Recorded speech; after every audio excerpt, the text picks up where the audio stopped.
2010년 5월 15일 토요일입니다.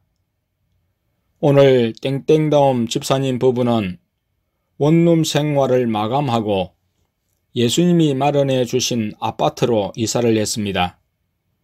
이사에 필요한 돈을 예수님이 해결해 주셨고, 엊그제는 둘째를 통해 땡땡다움 집사님 집에 가구를 보러 가자고 하셔서 시내에 있는 땡땡땡 가구로 인도하셨습니다.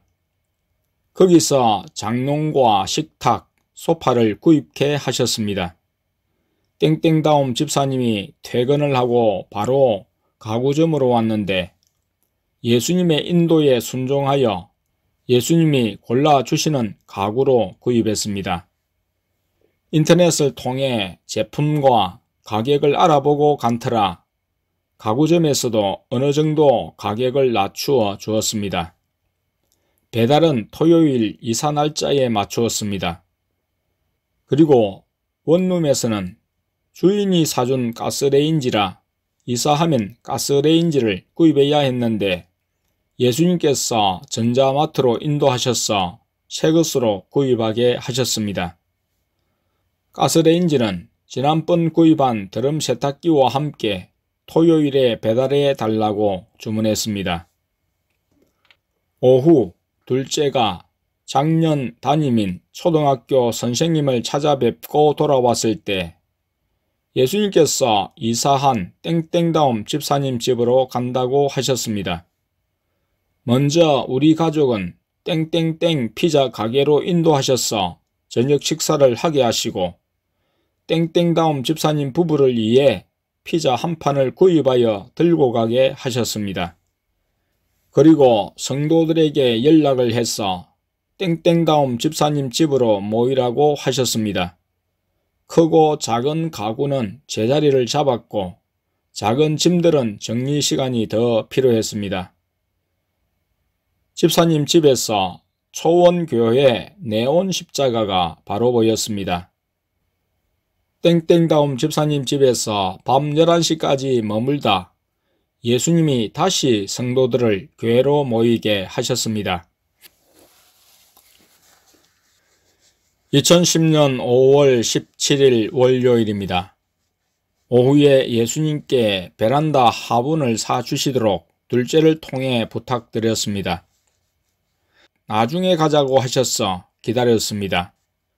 학교에 갔다 온 둘째는 피곤한지 한숨 잤습니다. 저녁은 막내를 통해 예수님께서 땡땡땡 치킨을 시키게 하셨습니다. 가족이 2마리를 시켜 먹고 화분을 사러 둘째와 함께 꽃가게를 들렸습니다. 사기 화분 1개와 분갈이 흙, 마사를 구입했습니다. 한 화분에 있는 2개의 선인장을 나누어 분갈이하고 개발 선인장도 분갈이했습니다. 겨울에 사주셨던 분홍 장미나무는 바깥 큰 화분에 심었는데 되살아나서 이제 새싹이 많이 돋았습니다. 그리고 작년 가을에 산에서 제피 열매를 따서 껍질은 양념으로 쓰고 그 씨앗은 화분에 버렸는데 조피나무 새싹이 화분에 많이 돋았습니다. 이른 봄 꽃가게에서 구입한 꽃치자는 좀처럼 새싹이 돋지 않았는데 오늘 옮겨 심어보니 새 뿌리가 생겨나고 새싹이 움돋고 있었습니다. 2010년 5월 17일 월요일입니다. 지난주 토요일 땡땡다움 집사님 가정이 이사할 때도 원룸은 나갈 기미가 보이지 않았습니다.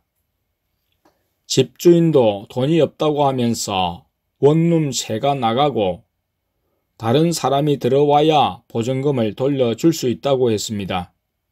3층의 방도 나가지 않았다고 하면서 2층 방이 나가면 보증금을 돌려준다고 말했다고 했습니다. 토요일 이사 후 삼위 하나님의 인도로 땡땡다움 집사님 집을 방문했을 때 보니 짐이 많았습니다. 실내에 여유가 없을 정도였습니다. 원룸에서는 그렇게 많지 않아 보였는데 꺼내놓으니 많았습니다. 주일 밤에 짐이 너무 많음을 지적하며 쓰지 않는 물건들은 정리를 하라고 일러주었습니다.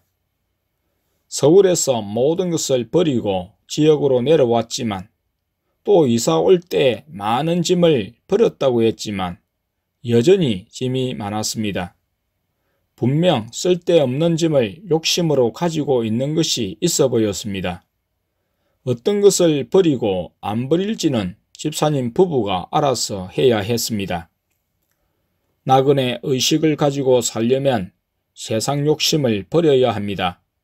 물건에 대한 집착과 욕심을 언제든지 버릴 각오를 해야 하며 언제든지 예수님이 인도하시는 곳으로 떠날 준비를 하고 있어야 합니다.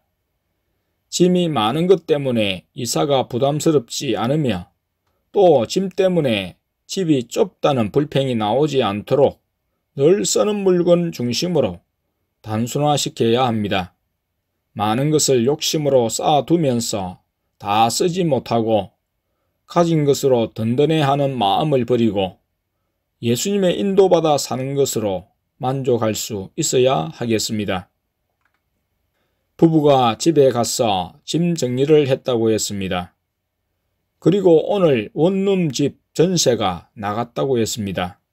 들어올 사람이 빨리 이사 오는 바람에 빈 기간에 내야 하는 월세도 내지 않게 되었고 보증금도 빨리 돌려받을 수 있게 되었습니다. 성도님들이 모인 자리에서 땡땡다움 집사님이 짐 정리를 기뻐하셔서 집 전세가 나가게 해 주신 것으로 말했습니다. 아내가 이 소리를 듣고 둘째를 통해 원룸이 나간 것이 땡땡다움 집사님 부부가 짐 정리를 했기 때문에 예수님이 나가게 해 주신 것인지를 여쭈니 그렇다고 하셨습니다. 서로 관계가 없을 것 같고 그냥 일어나는 일 같아 예사로 넘길 수 있지만 초원교회는 예수님의 간섭과 인도가 눈에 보이고 손에 잡히고 느껴지기에 부인할 수 없는 사실입니다. 어느 것 하나 우연하게 일어나는 일이 없습니다. 다 예수님의 인도와 허락하심에 의해 이루어집니다. 세상에 일어나는 모든 일도 마찬가지입니다. 2010년 5월 17일 월요일입니다. 악한 사람들이 부도덕과 살인을 찬양하는 일들이 곳곳에서 일어나고 있습니다. 대중적인 매체를 통한 드라마나 영화, 언론이나 방송이 사람들의 죄성을 자극하여 세상의 악을 더욱 부추기며 조장하고 있습니다. 악에 대한 동조나 찬양이 개인적인 차원에서 끝나지 않고 인터넷을 통해 집단적인 움직임으로 나타나기도 합니다. 지금은 예수님이 말씀하신 대로 홍수 전에 타락한 시대와 같고 멸망하기 전에 타락한 소돔과 고모라 시대와 같습니다. 공적인 세상의 문화가 타락을 선도하며 타락을 부추기고 또 그러한 문화에 의해 범죄자들이 양산되는 악순환이 계속 이어지며 가속화되고 있습니다. 텔레비전이나 유무선망, 인터넷으로 인해 범죄자의 연령대도 더욱 낮아지고 있습니다. 뉴스나 방송 매체에서는 안 좋은 소식을 선도 차원에서 전하기보다 상업적인 이익을 위해 이용하는 경향이 노골적입니다. 연기자들은 예술과 직업이라는 명목하에 가증하고 추악한 일을 연기하고서도 죄책감이 없으며 그런 연기로 칭찬받고 상 받는 일들이 중계되는 현실이고 보니 세상이 얼마나 심각하게 타락했는지를 반영하고 있습니다. 악하고 추한 일로 칭찬받고 높임받으며 또 칭찬하고 높이는 타락한 사람들과 그 행위에 하나님의 큰 심판이 있을 것입니다. 혼전 임신을 해도 축하하는 세상입니다. 물론 결혼으로 나아가는 것은 다행한 일이지만 속도 위반은 칭찬할 일이 아니며 부끄러워해야 할 일인데 이젠 칭찬받는 일이 되었습니다. 죄에 대해 더욱 너그러워지고 진리에 대해서는 침묵하거나 비난하는 세상이 되었습니다. 이를 보면 불신자들에 의해 움직여지는 세상 같습니다. 사회 구성원인 대다수의 불신자들의 타락에 의해 도덕적인 법 규정도 완화되며 폐기되는 추세입니다. 교회마저도 세상 문화에 젖어들었습니다. 개인 성도들이 거룩을 폐하고 세상 문화에 동화된 까닭에 교회 지도자들도 그들의 상태를 인정해야 먹고 살며 사역이 가능하므로 성도의 타락을 방임하며 눈감아주는 현실입니다.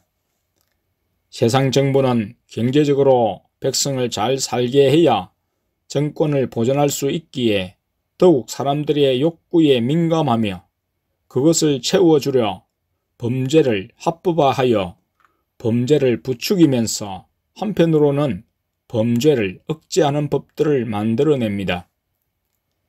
정부나 교회라는 조직이 악에서 성도를 지켜줄 시대가 아닙니다. 세상 문화는 점점 노골적으로 마귀에게 속했음을 드러내며 마귀가 장악했음을 보여주고 있습니다. 성도는 더욱 정신을 차리고 깨어 근신하며 예수님의 인도에 집중해야 하겠습니다.